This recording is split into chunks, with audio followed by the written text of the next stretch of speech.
guys, welcome back to my channel, and today we are going to be making a fabric storage box, and it's lined. First, you need to cut your fabric.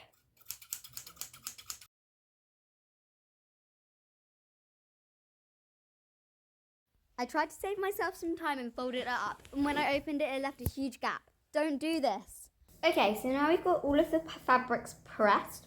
We're going to iron on our interfacing, and you've got to make sure you get a wet cloth over the top, because I learned the hard way. If you don't, it'll stick to your iron and like frazzle your material. I've like ironed mine out so it's a bit more straight now, but that's what it will look like when it's ironed on. It just won't come apart, and it makes it a bit more sturdy, like more sturdy than it would without it. So we'll just iron these on now. Okay guys, so now we have pressed everything. We are going to take our sides and start sewing it together. We're going to start with the inner side, and then you are literally going to take your good side, lay it on top, pin that, and then sew across this line. So when you open it up, it will have a nice crisp edge like this. You're going to do that with all of them once you've added them on, and then we'll do our next step.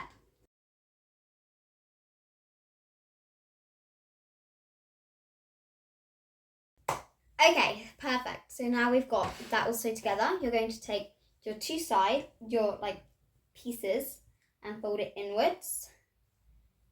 Pin across this and sew downwards so that you'll make some sort of cube. Now that we've got this shape, nice cubey shape, we're going to take the bottom that we made and we're going to pin it on like this and pin on each side. I'll show you once I've pinned it. It should now look like this on the bottom, a bit square and pokey out, but then you're going to sew across these lines on each side and make sure that you get the corners, otherwise there'll be a gap. You're going to sew all of the way across that, and then once you've done it, it will look quite like it's taking shape. I'll show you once it's done.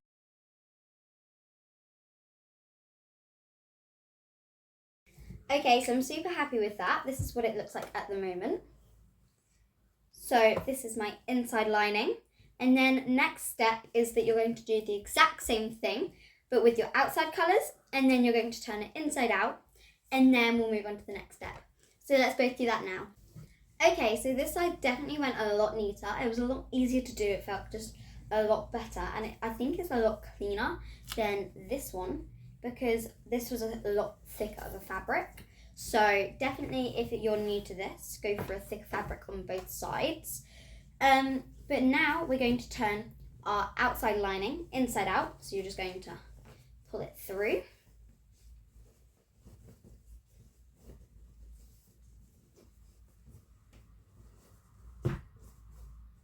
Push out all the corners.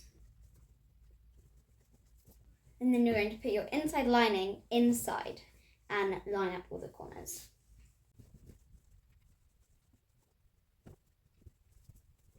Perfect, that's how I look.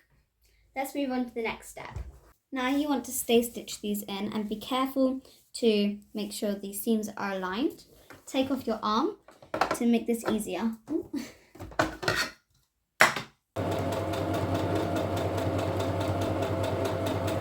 Now you've stay stitched, cut away any of this excess. Now that you've cut all the excess off, you're going to fold over 1 centimetre and then it over again 2 centimetres. So it should look like this all the way round, and then we'll do that. If you like the bunting in the background, check out that YouTube short where I made that. So I'm just going to do all my gaps now. I had to do that bit off camera because it was a little bit tricky, but I've done that now and it's even all the way around. And then I'm just going to do any stitch of your choice. I think I'll be using one of these zigzags, and then you're going to go all the way around. Perfect guys, and this is how it looks. I'm super happy with it. I hope you liked my tutorial. It is very nice and sturdy, and that's what the interfacing has done, and it's got a really nice lining. I decided to do this sort of stitch. Let me get a little bit closer. And I think this stitch gives it a really seamless look. I'm really happy with how it looked, and I can put all my sewing supplies in there.